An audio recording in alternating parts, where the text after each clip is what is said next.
Muchas gracias, Marta. Muy buenas tardes a todos y todas. Muy contentos de parte de Fundación Carisma de hacer parte de este evento y estar aquí hoy. El siguiente panel que tenemos es un panel interesante porque si hay algo quizá que todos nosotros hemos sufrido, visto y discutido en los últimos meses ha sido el tema de los datos necesarios para enfrentar la pandemia, los datos como una angustia porque se van a recoger y porque no sabemos qué va a pasar con ellos. De modo que aquí estamos para comenzar este panel. Estamos como nunca antes, estamos arrancando antes de la hora, con lo cual no han llegado todos nuestros panelistas, pero creo que eso nos da la oportunidad también de escuchar a Silvana, que había preparado una presentación. Silvana, yo había molestado con el tiempo, pero realmente no solamente estamos adelante, sino que hay probabilidades de que alguno de los panelistas no llegue. Con lo cual, creo que dada el tema tan importante que Silvana trabaja, vamos a agradecer que tú nos cuentes sobre esto por un tiempo más largo, si te parecen, o sea, con la presentación que yo vi, si te parece, te puedes extender por los 15 minutos si quieres. Ok, bueno, entonces les voy a mostrar un poco de qué es lo que nosotros trabajamos en la vigilancia epidemiológica, que para nosotros pues el tema de recolección de información en pandemia él no es nuevo porque aceleró ciertas cosas. Lo primero es hablar el tema de la protección de los datos personales, qué significa en salud pública esta recolección de datos personales, qué es para nosotros el análisis de información y qué es lo que necesitamos recolectar para poder hablar en términos de vigilancia epidemiológica sobre las pandemias. Y algo muy importante, la calidad del dato y cómo viaja la información de la vigilancia. Entonces, en ese sentido, les voy a mostrar un poco sobre los datos personales. Esto es un proceso bastante riguroso que hacen todas las entidades públicas y más cuando se manejan datos de salud pública, porque siempre se tiene que tener, y tenemos unas bases de datos donde tenemos todo cómo es el manejo de cada una de las bases de datos que se manejan en las instituciones, en donde se habla sobre el titular, la autorización, el dato personal, cómo va a ser el tratamiento de los datos, quiénes tienen los datos, en qué servidores tienen los datos, si se lo tienen en carpetas, por ejemplo, tipo NAS, compartidas, quiénes son los responsables del tratamiento, que si hay un tercero que los utiliza, cómo es ese tratamiento de los datos, cuántas bases de datos se tienen y cómo se delega el tratamiento para la distribución de datos abiertos, pasando por todo esto. Y en esa categoría de los datos personales, para nosotros en vigilancia, hablamos de los datos sensibles, que son aquellos que afectan la intimidad del titular. Por eso a veces somos muy restrictivos en que la gente quiere el punto, la coordenada o quiere estrictamente la manzana. Entonces, cuando se ve la dificultad para compartir y porque afecta el dato sensible, porque está en un lugar X o tal y la manzana específica dice, pero voy a poner un ejemplo práctico con la pandemia, porque no lo ven, por ejemplo, por manzana a nivel público, porque cualquiera puede coger la información de la manzana, decir, ay, es que esta manzana tiene COVID, vamos a hacerle algo a las personas que tienen COVID, ¿cierto? Entonces, cuando se detectan ese tipo de cosas, cierta información no se da, pero pues, podrán decir, porque el DANE se entregó las manzanas por vulnerabilidad, porque era el estándar de mirar el riesgo, ya era distinto. Entonces aquí tenemos las personas con mayor vulnerabilidad, aquí tenemos las personas con mayores comorbilidades y era una situación distinta. Pero como en esta ya había de per se un evento ya de salud pública que está afectando a muchas personas, entregar una información, por ejemplo, por manzana se vuelve muy complejo.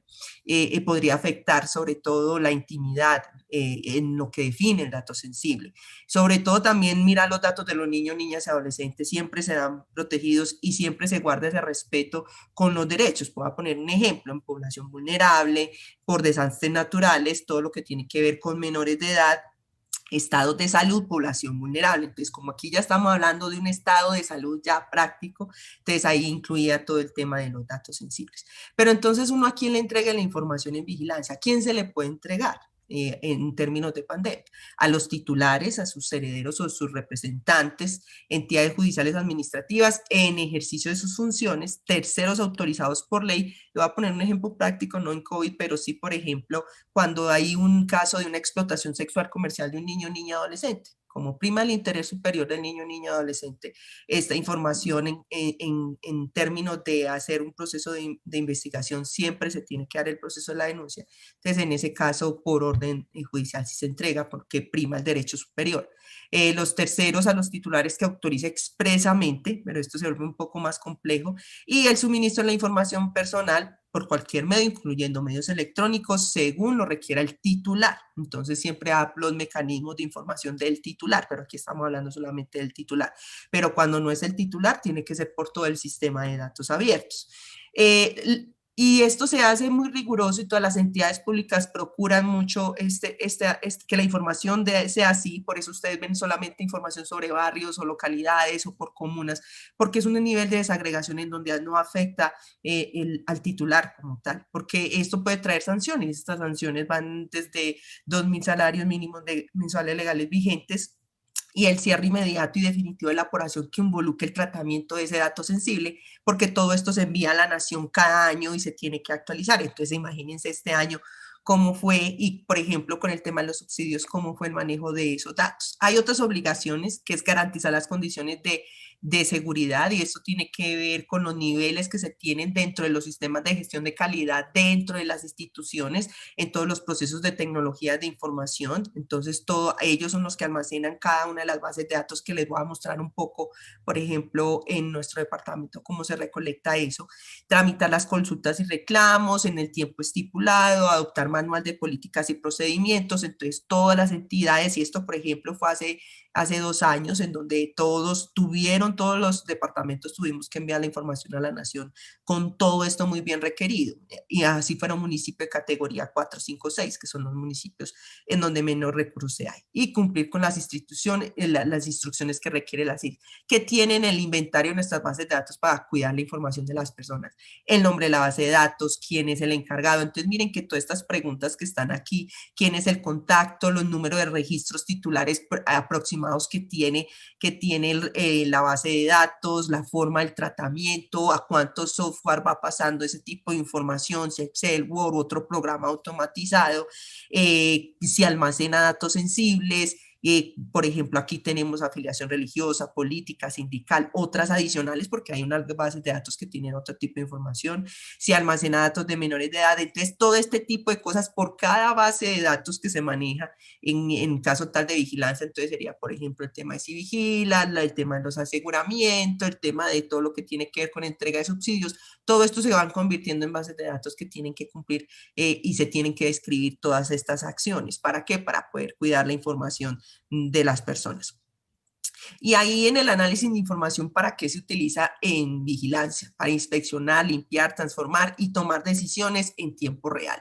Porque la información tiene que ser para la acción y por lo tanto la información para la acción es la que me va a permitir tomar las decisiones de la manera adecuada. Y esto es muy importante porque ustedes se van a encontrar de que nosotros gestionamos datos, hacemos monitoreo, facilitamos la toma de decisiones y esto es por día, por hora, por semana epidemiológica, por mes, por periodo epidemiológico, que son 4 semanas, que no siempre son las mismas semanas de todo el año, a pesar que tengas las 53, que es lo que está conformado el periodo epidemiológico, preparar y producir información, unificar los criterios en todos los departamentos para que todos hablen del mismo idioma y por eso hay unos protocolos detrás de todo eso y garantizar las operaciones y la articulación de los actores para ver en dónde hay que hacer, reforzar un poco sobre esto.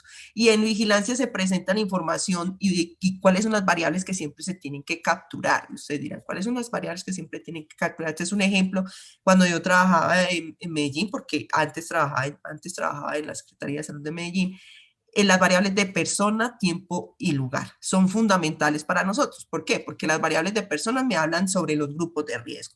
Las de lugar me van a hablar sobre qué conglomerados hay, zonas geográficas, procedencia, qué es lo que hay que hacer en cierto lugar, mirar acciones epidemiológicas de campo que pueden ser búsquedas activas comunitarias o en COVID, por ejemplo, mirar cómo vamos a hacer el tema de contact tracing o el seguimiento de contactos específico, si va a ser manual, si va a ser con tecnología, etcétera, etcétera. Y las variables de tiempo para mirar la tendencia, la estacionalidad, que es lo que ustedes han visto del tema de los picos. Para nosotros, si bien este año ha sido de que todo el mundo se ha enterado que la vigilancia siempre se ha hecho de este modo para más de 96 eventos de interés en salud pública, en donde no solamente está el tema de COVID, sino también están otros eventos adicionales y siempre evaluados con esta misma calidad.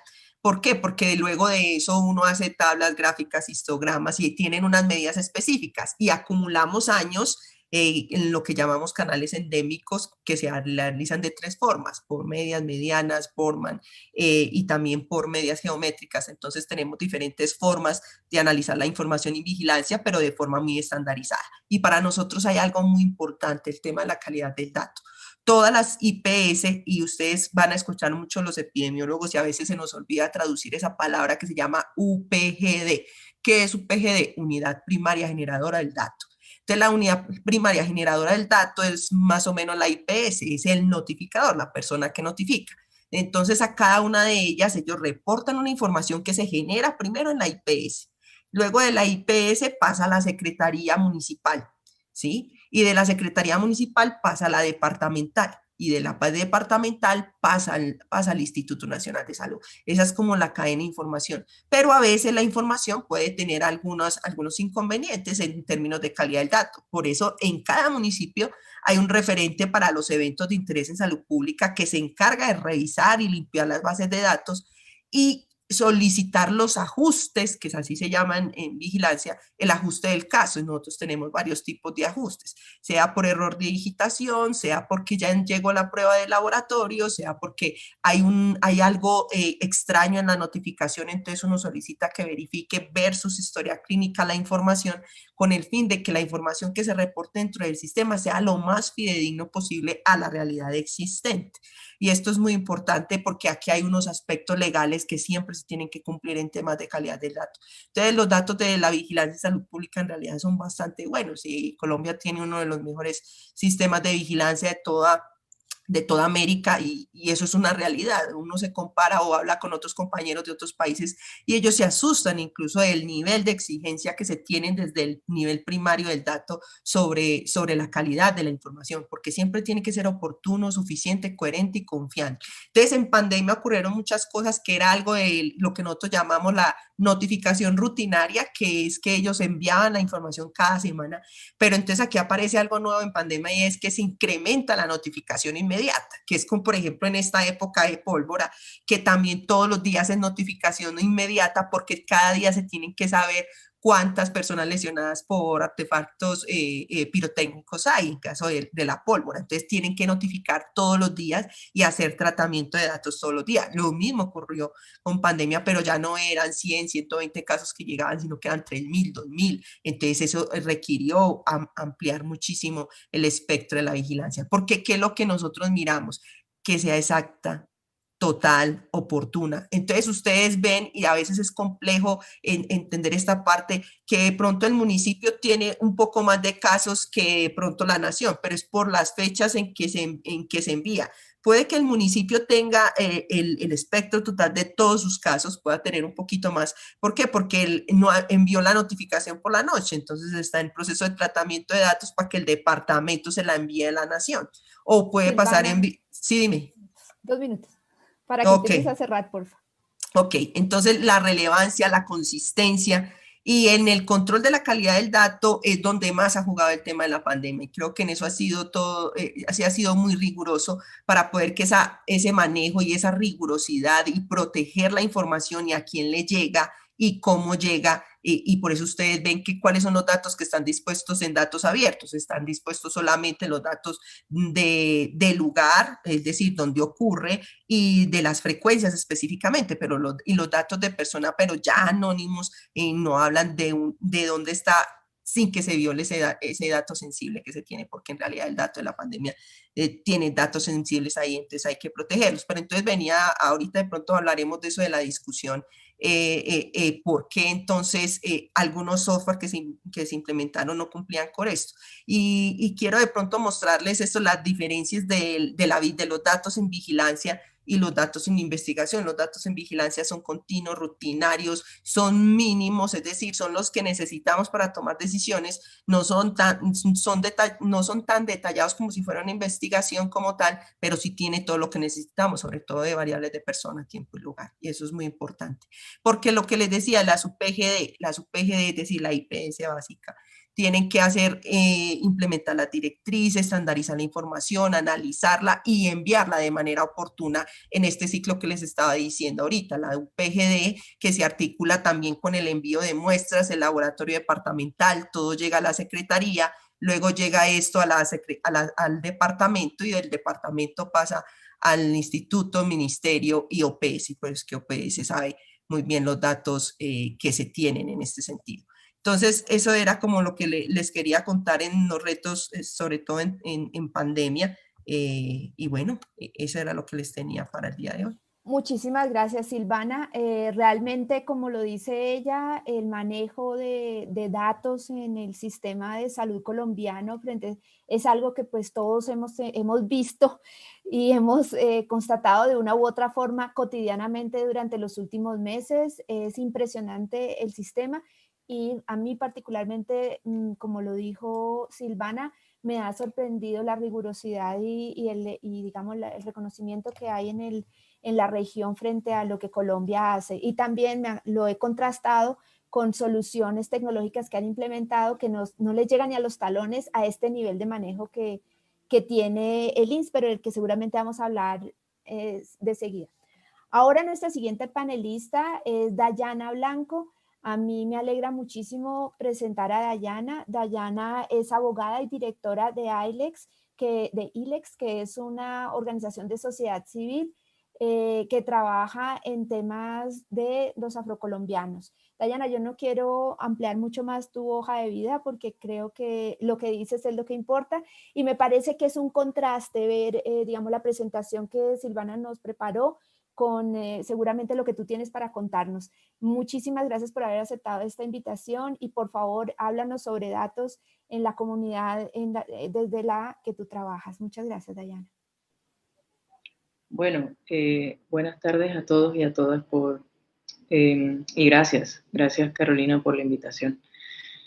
Primero que todo quiero dejar establecido que desde ILEX Acción Jurídica y seguramente desde muchas de nuestras poblaciones entendemos la importancia de proteger la privacidad de los datos, sobre todo aquellos que son más sensibles, y entendemos las preocupaciones que hay alrededor de cómo se están recogiendo nuestros datos en el marco de la pandemia, qué se está haciendo con esto, qué está pasando con la privacidad de los datos en el contexto COVID-19. Pero un poco mi intervención en esta mesa y en este espacio que me han concedido es para presentar la contradicción que hay entre la recolección de unos datos y la invisibilidad en otros. Y sobre todo que hay un subtexto alrededor de esta recolección de datos que es cuáles son las herramientas que tenemos o no tenemos algunos ciudadanos para acceder a información o incluso dejar sentados datos en las bases precisamente para que se tomen decisiones teniendo en cuenta esa recolección de datos. Me refiero básicamente a la situación de algunas poblaciones o comunidades donde independientemente de que nos preocupe lo que está pasando con la privacidad de datos en este contexto, no tenemos en algunos casos acceso a Internet, no tenemos en algunos casos acceso a aparatos tecnológicos, incluso de gama media, y por tanto estamos apareciendo o no estamos apareciendo en los registros, o hay un subregistro de la población que representamos. Eso se ve claramente en los registros de poblaciones afro. Ahí está un ejemplo claro en lo que sucedió en el censo 2018, la invisibilidad estadística que seguimos reclamando. Y más allá de eso, de cómo se recogen estos datos, más allá de que tengamos o no tengamos acceso a Internet o acceso a algunas herramientas tecnológicas, precisamente para que se tengan en cuenta nuestros datos, estamos hablando también de problemas reales de infraestructura en algunas zonas, ¿sí?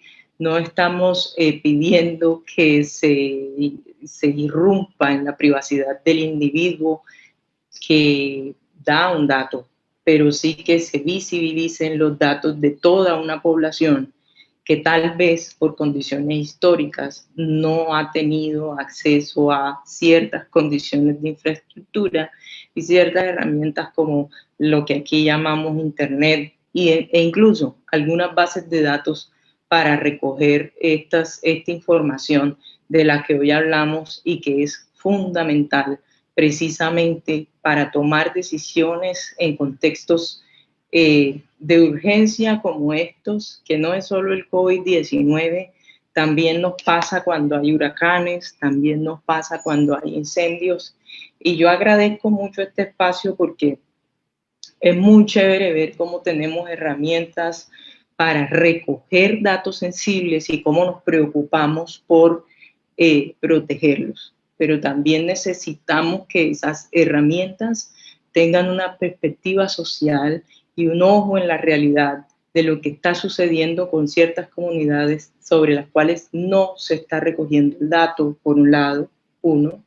Dos, sobre comunidades que, además de que en el hipotético caso que se recoja el dato, en las cuales necesitamos mayor educación digital, precisamente para entender y poder poner nuestra voz en todo este tema de qué está pasando con los datos personales en el contexto de la pandemia, y que no sea solo yo aquí haciendo este tipo de denuncias o diciendo este tipo de cosas, sino que, por ejemplo, si consultara a la alcaldía de Tumaco, o si consultara al departamento de Quibdó, o si consultara en algunas zonas donde se asientan más que todo comunidades indígenas y afrocolombianas, comunidades negras, palenqueras y raizales, pudiéramos tener esos datos con cierto grado de certeza, saber cuántas personas afro en ciertos contextos han sido afectadas por el COVID-19, o cuántas personas indígenas, cuántas comunidades afro han recibido o no han recibido ayuda. Esto independientemente de que estemos hablando de la protección de datos de personas individualmente consideradas, no nos estamos metiendo con ese tema, estamos hablando simplemente de rescatar la visibilidad de ciertas comunidades, y creo que ese es un tema que también ha salido a flote en el marco de esta pandemia. Desde la organización que represento hemos venido haciendo este tipo de intervenciones y este tipo de denuncias, y me alegra muchísimo estar en este panel de expertos en el tema digital, no solamente para poner el tema de la invisibilidad estadística de ciertas comunidades, sino, repito, también poner el tema sobre la necesidad de que para que esa visibilidad se dé es necesario consolidar infraestructura en ciertas zonas del país, consolidar acceso a información en ciertas zonas del país y acceso a educación digital en ciertas zonas del país más que en otras. Dayana, muchísimas gracias. Muchas gracias por tu intervención. Creo que hemos planteado el contraste, o sea, cómo efectivamente tenemos una organización que estaba muy bien, pues muy preparada, no sé qué tan bien, pero estaba preparada para el manejo de datos frente a una circunstancia como la pandemia, y poner de presente cómo efectivamente la necesidad de los datos para cubrir diferentes necesidades de política pública también tiene su otra cara de la moneda, que es la ausencia de datos frente a determinadas poblaciones, que me imagino que tendrá especial impacto en situaciones como atención, por ejemplo, en seguridad social y demás. Muchas gracias, Dayana, por visibilizar esta situación. Tenemos a nuestros otros dos panelistas. Quisiera llamar primero a Edgar José Ruiz Dorantes, quien es presidente de la Asociación Colombiana de Ingenieros de Sistemas y profesor académico. Edgar, muchas gracias. Por favor, te escuchamos 5 minutos para que nos cuentes cómo desde tu óptica has visto el manejo de los datos durante la pandemia. Te agradezco si pones tu cámara, muy amable. Bueno, buenas tardes. Casualmente voy manejando, pero quiero comentar que soy miembro de la Asociación Colombiana de Ingenieros de Sistemas, de la Red de Directores de Programas de Ingeniería de Sistemas, y dirijo en la Universidad Jorge Tadeo Lozano los programas de Ingeniería de Sistemas y Automatización. En razón al manejo de los datos en la pandemia, pues indudablemente esto ha disparado el cúmulo y recolección de información y una alta preocupación por el registro de los mismos para atender diferentes actividades, entre otras, por ejemplo, el hecho de tener conexiones ahora virtuales, permanentes para la educación, pues hace que estemos atentos a conservar y manejar y administrar y analizar sobre todo el comportamiento de los estudiantes y el comportamiento inclusive de los docentes alrededor de sus actividades, pero esa información pues obviamente va a redundar en beneficio de análisis futuros para yo creo que el cambio de los paradigmas en la educación. Actualmente estamos acoplándonos, pero algunas cosas están siendo funcionales y que seguramente van a permanecer en el futuro. Algunas otras, cuando ya son prácticas, pues son muy difíciles y no van a ser tan valoradas. Sin embargo, en todo caso, toda la información que se registra va a ayudarnos a evaluar estos comportamientos y a definir estrategias de manejo. Claro, en términos de privacidad, podríamos decir que estamos trabajando para que se hagan muchos análisis públicos, que tengamos datos abiertos.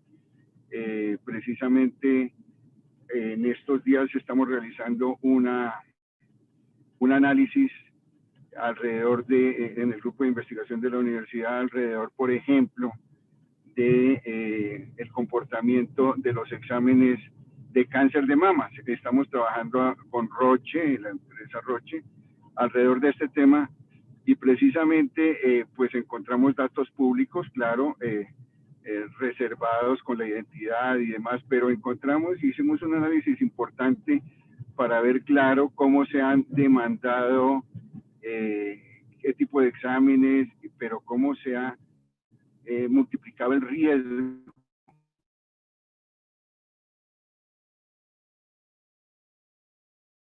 la pandemia, porque la gente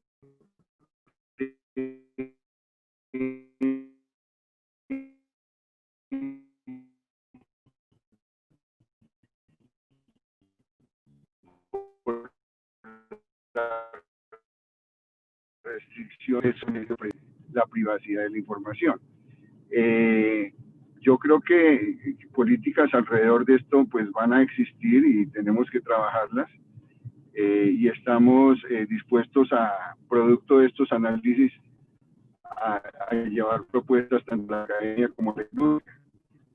Creo que privacidad, pero también es importante en lo que es pertinente para también los análisis. Muchísimas gracias, profesor, muy amable. Percibo desde mi óptica.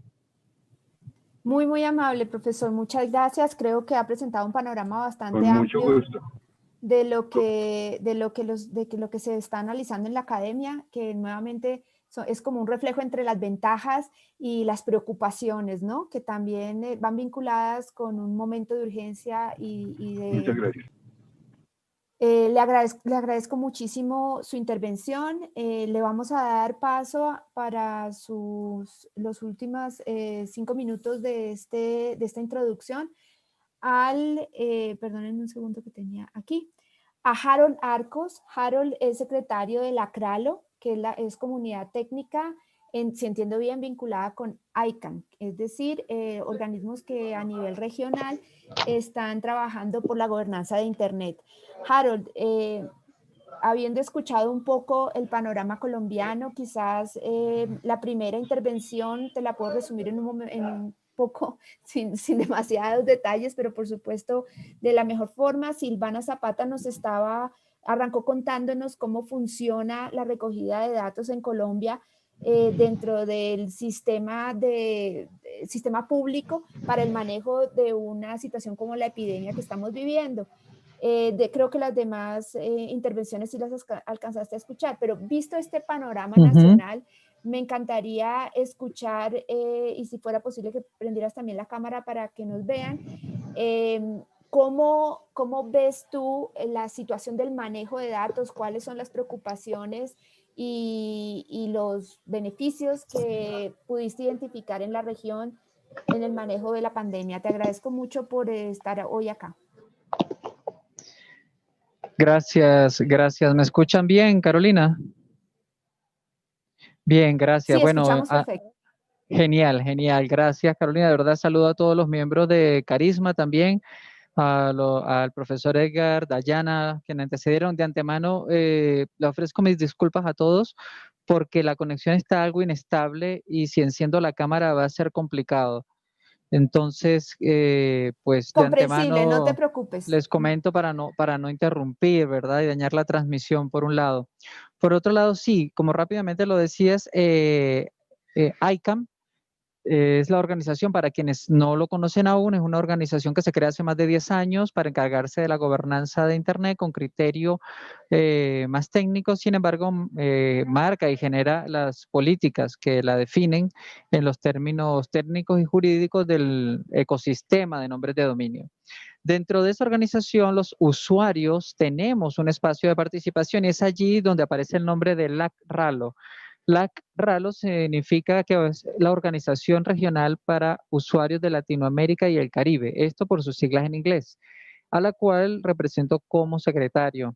En la actualidad, pues sí, el tema que nos convoca el día de hoy es sumamente importante para los usuarios, toda vez que a mí me gustaría invitarlos a que visualicemos este tema que ya sabemos que es transversal, visualicemos varias capas de acción, ¿verdad? Varias capas de incidencia, en donde la primera, en la capa base, podemos decirlo así, nos encontramos los usuarios que con o sin conocimiento específico técnico de la Internet o de sus relaciones internas, de las compañías que hacen uso de nuestros datos y de los gobiernos y de otras formas jurídicas, pues ya sea que tengamos o no conocimiento de ello, somos usuarios que tendemos a colocar sobre el mundo virtual mucha de nuestra información, lo cual lo hacemos a veces sin criterio, bajo mucho desconocimiento y con una confianza, digamos, ciega sobre estas relaciones humanas que generamos en el mundo digital. En otra capa está, obviamente, los modelos de negocios que se nutren de nosotros, los usuarios, hacen uso de estos datos y que no siempre son corporaciones o empresas, también están gobiernos. Y en la otra capa está, la otra capa superior está lo jurídico, el marco jurídico en el que nosotros como usuarios también estamos llamados a informarnos y a formarnos, porque cada vez más es importante que tengamos conocimiento de esto. Como lo mencionabas, Carolina, está el aspecto de la recogida de datos, que en la pandemia, por supuesto, se ha convertido en una práctica constante so pretexto de ayudar o crear herramientas para, digamos, esta tendencia muy fuerte de conocer si hay una persona cerca o no con posibles riesgos de contagio. Con este argumento estamos creando también unas nuevas relaciones sociales donde hay toda una serie de predisposición basado en la probabilidad de que una persona haya estado expuesta o no. Y esto genera en la capa social unas nuevas dimensiones en que los usuarios empiezan a tener prejuicios hacia otros solamente basado en esta información que no es 100% precisa, obviamente. Luego está el tema de nuestra privacidad, está el tema de la privacidad en cuanto debemos, ¿verdad? De los últimos años, reconocer que el término o el concepto de privacidad se ha ampliado, por no decir que se ha flexibilizado demasiado. Lo que para nosotros los usuarios y las organizaciones de usuarios en Latinoamérica y el Caribe representaban unas fronteras, unos bordes que eran intocables, pues hoy en día vemos que hay una total exposición en el ámbito digital de nuestras relaciones humanas. Y en ello también se nos va a nosotros la responsabilidad como usuarios, por lo mismo que comentaba previamente, mucho por desconocimiento o por no asegurarse de verificar los usos de estas empresas que hacen uso de nuestros datos. Entonces, en este sentido, en esta invitación que les comentaba de ver este tema en capas, entra el tema de los campos de acción de gobiernos y organizaciones.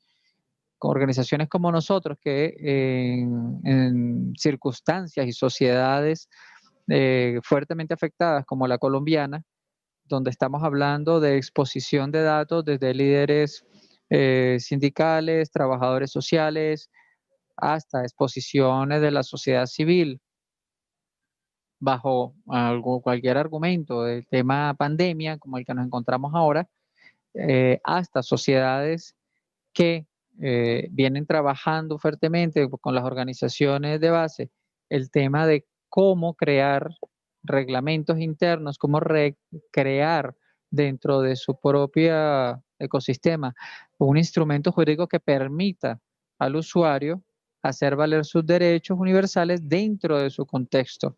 Esto es en la capa jurídica en la que les mencionaba. Estamos llamados nosotros como organizaciones regionales, como organizaciones de usuarios, como Carisma, como muchas otras que conocemos en la región, que venimos trabajando desde la creación, el estudio jurídico de nuestro marco jurídico nacional para poder informar a nuestros miembros, a toda la sociedad, pero también a partir de ahí que no quede solo en una información, sino que pasar a la etapa de creación de propuesta de un reglamento, de reglamentos internos dentro de nuestro marco jurídico que nos permitan hacer valer ese derecho a la privacidad, hasta dónde queremos, cuáles son los datos que deben ser expuestos. En ese contexto, y para cerrar en términos generales, muy pocos usuarios en la actualidad todavía desconocen que existe un GDPR, por sus siglas en inglés, que es un Reglamento General de Protección de Datos, que fue básicamente una iniciativa de la Comunidad Europea y el cual busca reglamentar todo el tema de hasta dónde llegan las responsabilidades de los gobiernos, entidades de cumplimiento del orden, como le llaman, y las otras instituciones integrantes del ecosistema digital que hacen uso y manejo de nuestros datos personales como usuarios. Este reglamento, uno de sus características representativas fue el hecho de que vino a sacudir el ecosistema digital porque su campo de acción es extraterritorial. Protege a todo usuario europeo que se encuentre dentro o fuera del territorio europeo. Entonces, obviamente, esto amplía, desde ICANN, la organización, una de las organizaciones principales dentro del ecosistema de gobernanza de Internet mundial, pues generó la necesidad de replantear reglamentos y replantear las relaciones con los otros entes que hacen uso de estas informaciones dentro del ecosistema de Internet. Es decir, cómo plantearse los contratos de cumplimiento, cómo plantearse cuando un organismo o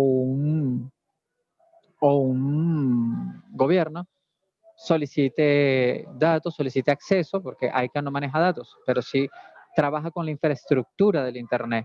Entonces, este reglamento hace apenas en el 2018 vino a transformar totalmente estas relaciones y es un documento importante que invitamos siempre a revisar.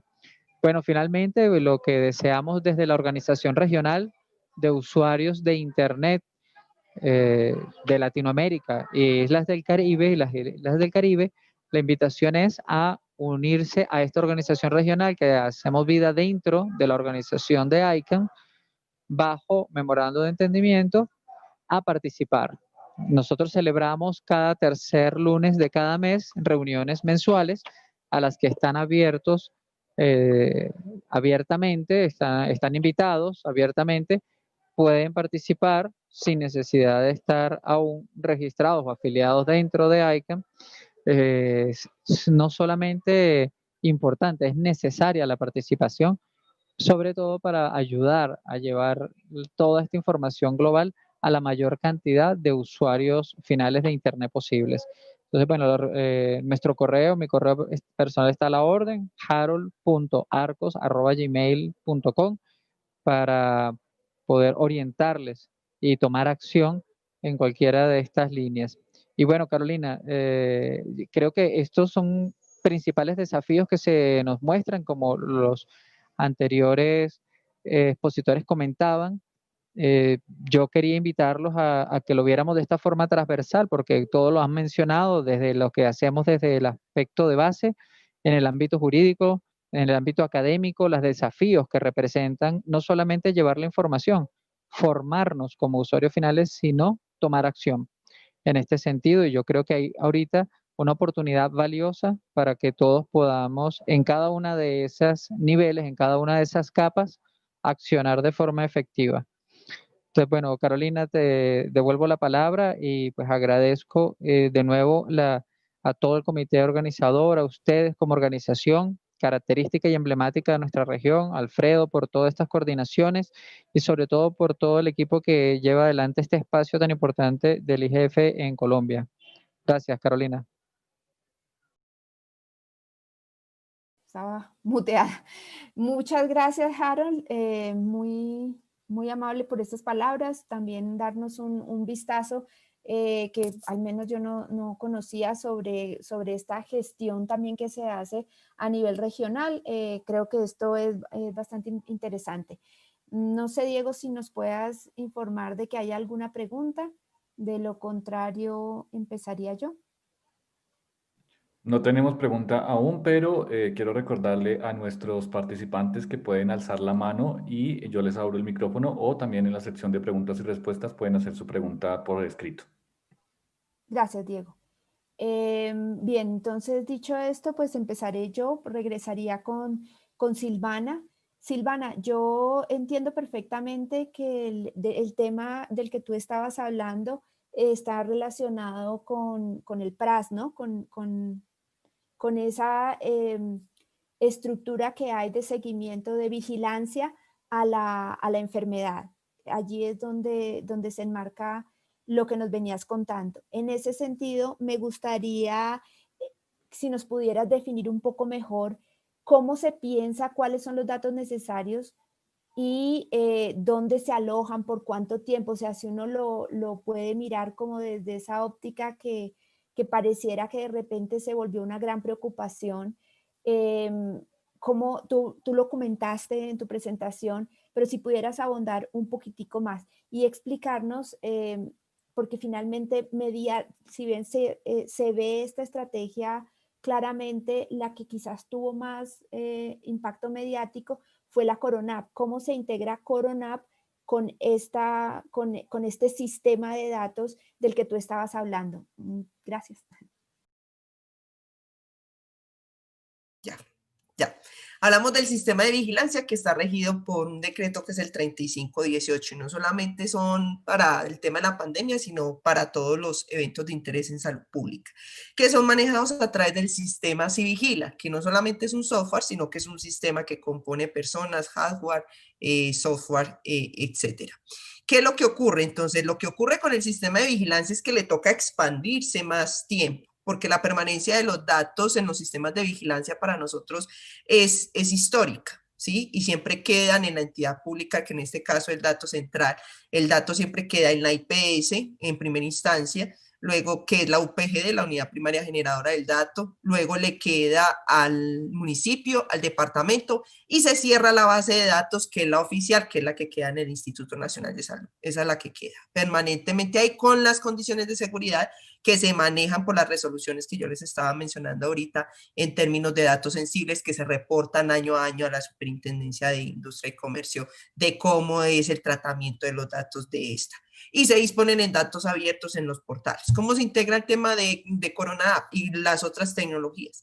Resulta que cuando vino el Papa, y Brasil había desarrollado una aplicación que nosotros lo que la teníamos era para identificar síntomas. La gente lo hacía de manera libre y voluntaria, para reportar los síntomas. Entonces, aquí en la pandemia, y creo que también surgió la reestructuración, porque también se creó SIS-Muestras, porque había que sacar los reportes de laboratorio supremamente rápido, entonces se van creando otros subsistemas anidados al Sistema Nacional de Vigilancia Epidemiológica, Civigila, que ya tenía su lanzamiento para este año, que era Civigila 4.0, que venía con muchísimas cosas buenas y en términos de mejorar mucho el registro de la información.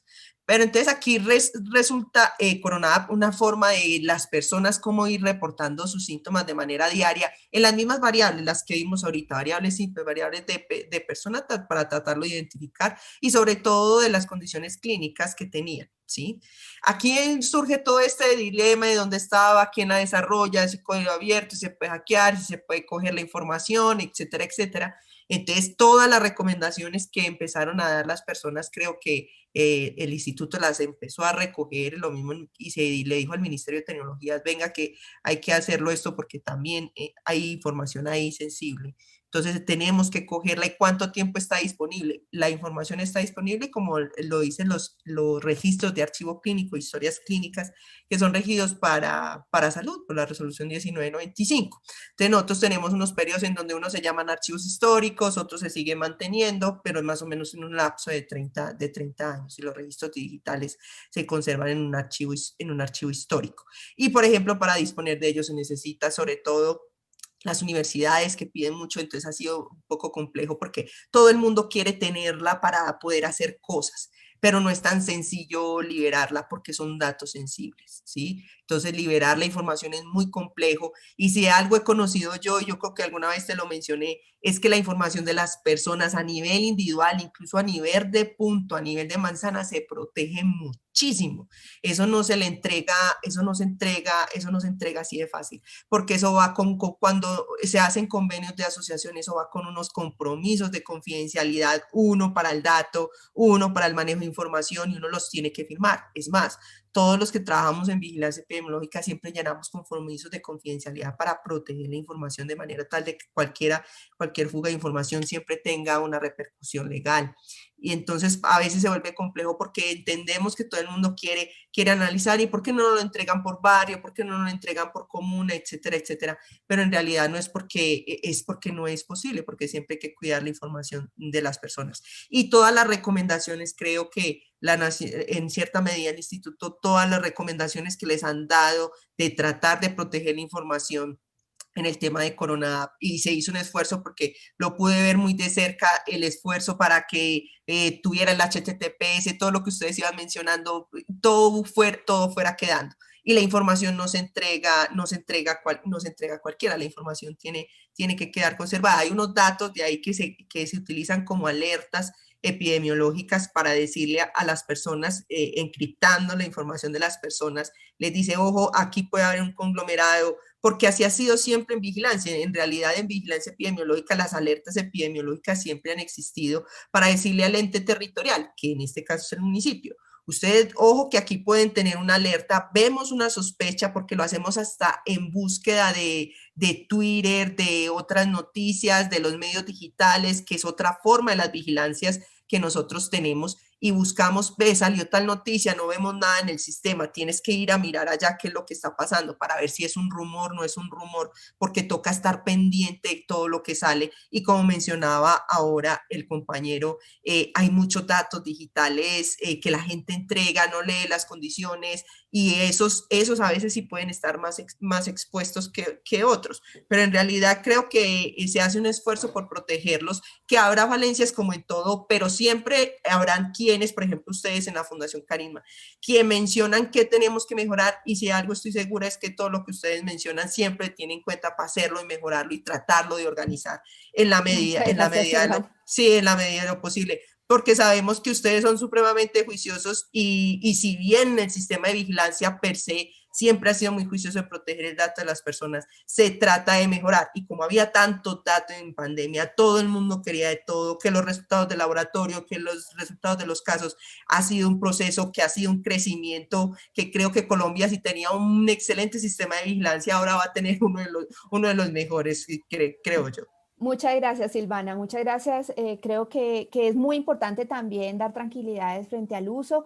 Yo, por supuesto, tengo 1000 otras preguntas, pero no es este el espacio. Seguramente más adelante los tendremos, pero me parece muy importante también hablar de cómo existen ese tipo de manejos. Personalmente creo que se pueden hacer, como tú lo dices, mucho mejor. Creo que los espacios donde se encuentran diferentes tipos de actores podrían ayudar a mejorar los sistemas, pero bueno, como digo, podríamos tener una discusión de 3 horas sobre esto, así que quisiera pasar a Dayana. Dayana, estamos en el medio de la pandemia y por tanto las alertas que organizaciones como ILEX plantean en este punto son creo que absolutamente valiosas. Como es muy difícil mostrar el impacto que tiene en este momento de la pandemia la ausencia de datos frente a poblaciones específicas como las que tú mencionas, me pregunto si podrías contarnos algún caso específico, como que uno dijera, este caso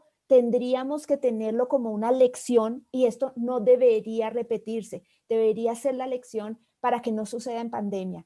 ¿Algo así podríamos escucharlo?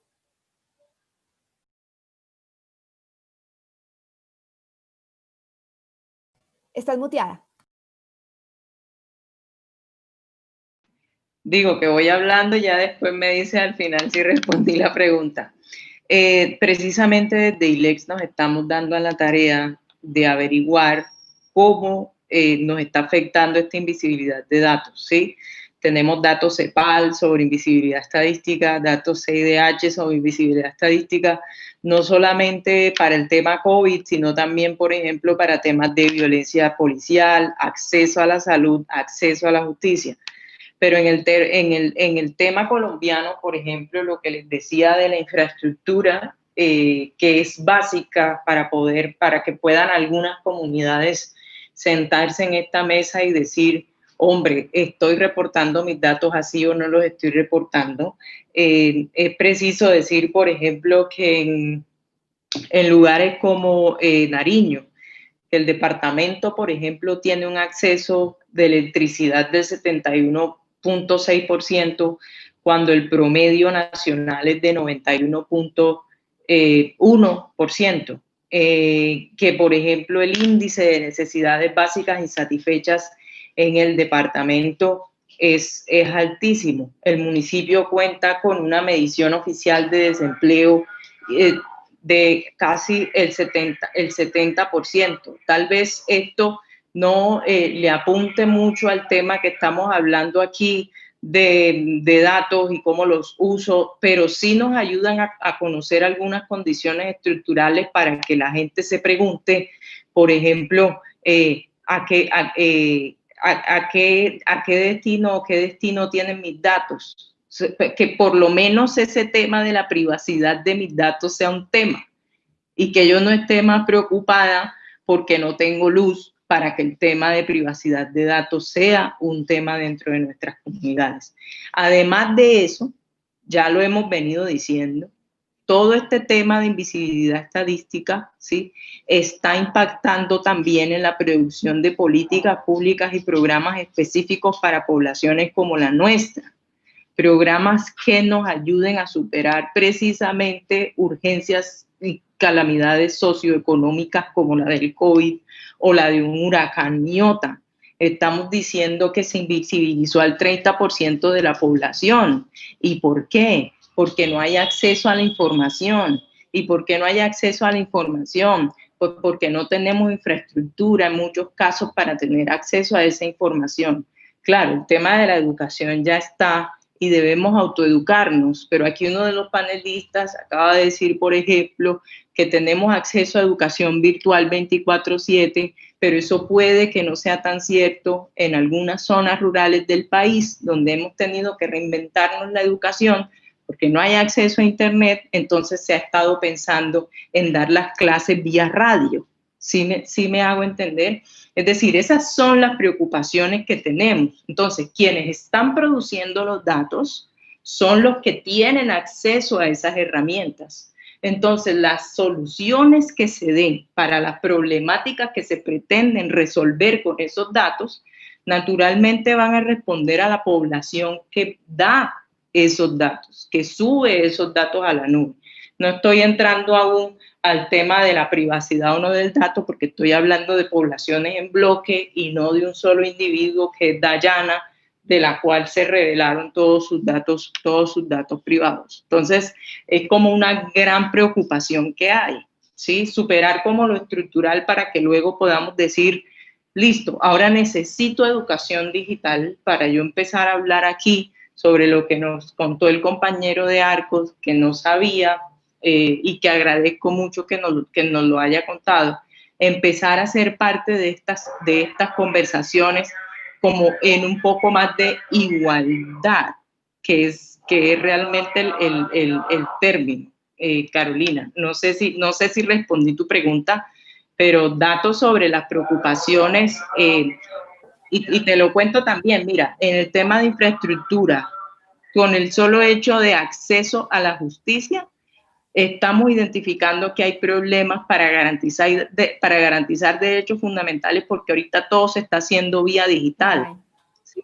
O todo se está haciendo vía telefónica, y precisamente las poblaciones más vulneradas, que son las poblaciones campesinas, indígenas, afrocolombianas, las poblaciones en altos grados de pobreza, no son las que más tienen acceso a internet para poner un PQR en la página de la Defensoría o para enviar una acción de tutela al juzgado 41 civil del circuito, para que luego, como hay mucho flujo en las acciones de tutela, se les rebote el correo donde presentó la tutela o la tutela nunca se tramitó.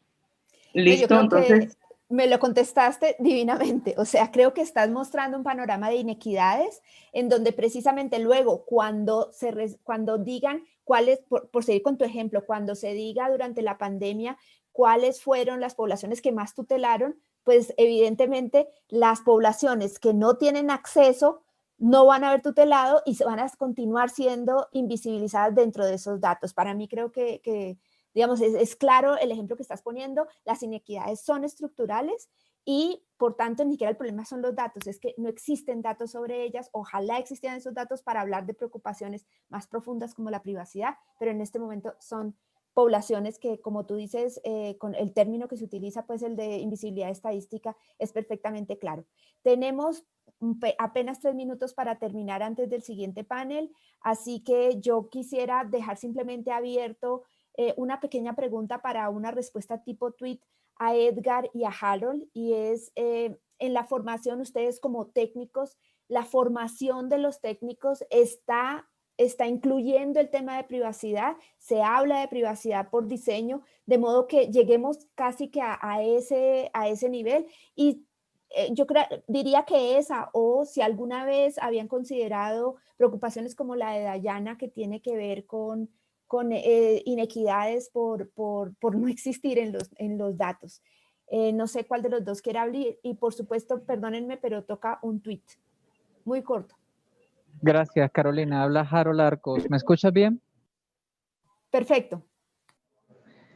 Gracias, Carolina. Sí, como tú lo decías, bueno, Dayana nos ha mostrado magistralmente este sistema de inequidades que básicamente, y yo hago un llamado, queremos hacer un llamado siempre a que no nos dejemos envolver en este tema de que lo digital está de moda, hablar de lo digital y cargar todo el peso a lo digital, ¿no? Que todo esto, porque básicamente estamos hablando de estas relaciones de desigualdad que se han creado socialmente sin necesidad de interactuar lo digital, que obviamente la herramienta digital es una herramienta como el fuego que, bueno, o nos puede ayudar a construir muchísimas cosas o nos quema.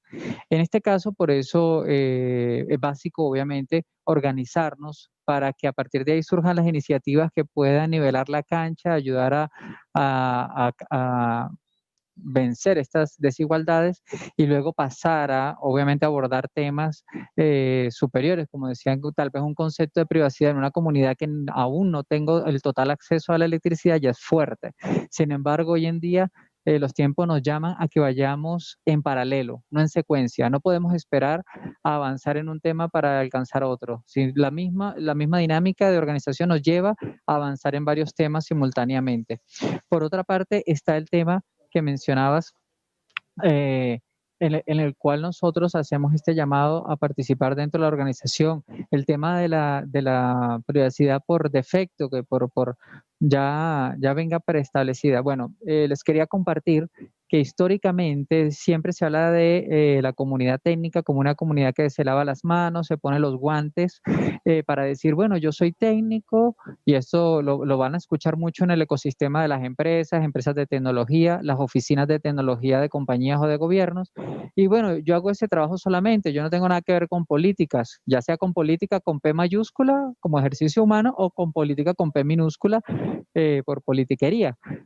Pero uno de los organismos técnicos que forma parte y es actor principal del ecosistema global de gobernanza de Internet, que es la IETF, por sus siglas en inglés, es la Fuerza de Tarea de Ingeniería de Internet.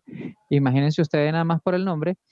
Ellos tienen para elaborar normas algo similar a lo que conocemos en los países como gacetas, como una gaceta oficial.